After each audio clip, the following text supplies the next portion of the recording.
Nous n'avons pas les moyens de nos ambitions, mais sans rêve, rien n'est possible. Comme dirait Annette Tinois, dont le dynamisme et la fougue est un cas d'école dans la communauté. Ces actions sont aussi bien ici qu'ailleurs. Ici, elles fondent le collectif des femmes africaines du Hainaut, qui est un groupement de femmes issues de l'immigration subsaharienne, soucieux de leur intégration et leur participation citoyenne sur la terre d'accueil.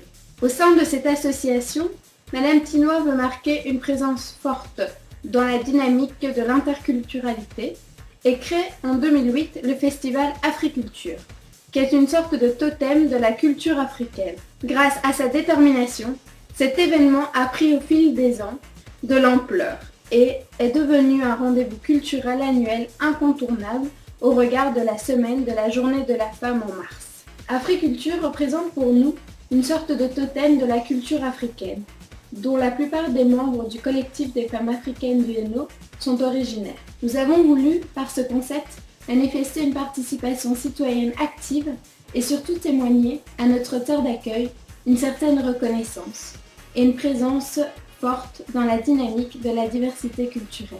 Certes, nous partageons les valeurs fondamentales de notre société, mais nous avons voulu nous exprimer sur cette spécificité culturelle qui fait la différence et qui est un plus. Merci à maman Annette, merci à toutes les charmantes camerounaises, ivoiriennes, africaines. Applaudissez pour le clic. L'accès à la sphère de prise de décision est un réel problème pour la femme en général et la femme migrante en particulier. C'est dans ce cadre qu'elle conçoit en 2010 le projet Mentorat, qui est un projet visant l'émergence des minorités au poste décisionnel. Car, dit-elle, l'expression de la citoyenneté passe aussi par le fait d'occuper des postes de responsabilité. Sur la terre d'accueil, le migrant trouve un contexte social en crise. Crise d'autorité, crise de respect, crise intergénérationnelle, crise interculturelle, crise d'identité. Inlassablement à la quête de solutions pour résoudre les problèmes liés à l'immigration, le dernier bébé de Madame Tinois est le projet Trait d'Union, parents d'ailleurs et enfants d'ici. C'est un projet de rencontre entre parents migrants et enfants issus de l'immigration, visant à renforcer les compétences à la parentalité des parents migrants avec une conscience interculturelle et développer l'estime de soi chez les jeunes issus de l'immigration. Ce projet a reçu le prix d'originalité 2011 de la Belgacom Foundation. Elle initie également la radio Trait d'Union en 2011. L'avenir d'une société reposant sur sa capacité à générer le multiculturalisme, l'objectif de Radio Trait d'Union est justement d'être un vecteur de cohésion sociale et de dynamique associative, citoyenne et culturelle. Enfin, militante infatigable, très engagée dans sa quête de justice sociale, elle initie ce colloque international au Parlement européen et convainc ses consoeurs qui se joignent volontairement à elle dans l'organisation. Le but étant d'interpeller les politiques et la communauté internationale sur les problèmes réels des minorités. Ailleurs dans son pays d'origine, elle fonde l'association Grain de Sable en 2000, qui a pour but la défense des droits des enfants et surtout la promotion de la scolarisation pour tous. C'est dans ce cadre qu'elle conçoit le projet École derrière les barreaux. Elle veut favoriser la scolarisation pour tous, lutter contre l'exploitation des enfants, lutter contre l'emprisonnement systématique des mineurs. L'école derrière les barreaux.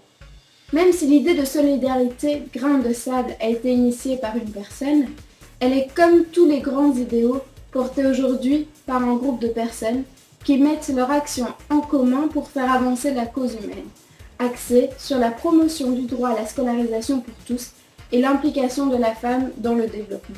Le projet L'école derrière les barreaux a été initié comme projet pilote pendant 2 ans dans la prison de Bouddha. Car quand la jeunesse trébuche, c'est la société qui tombe. Nous sommes tous le fruit de notre histoire. Que serons-nous devenus si on était à leur place? Des avocats, des médecins, des journalistes, des hommes ou des femmes viennent de là-bas, dit l'apôtre aux missions ce nom.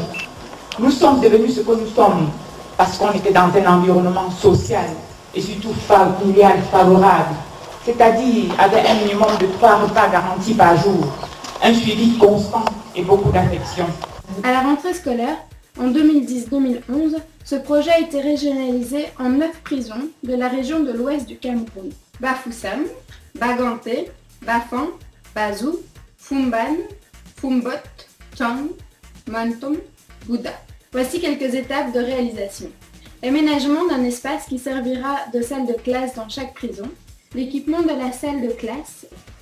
Cette année, elle est invitée au palais Wilslow à Genève, au 8e sommet international pour les droits de l'homme 2011. À Kamapa, en Ouganda, au mois de novembre 2011, dans le cadre du séminaire pour l'éducation des enfants en prison. Car beaucoup d'entre nous meurent faute de moyens pour se soigner.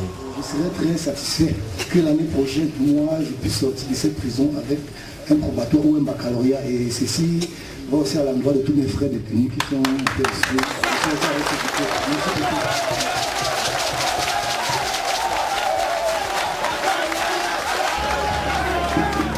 beaucoup.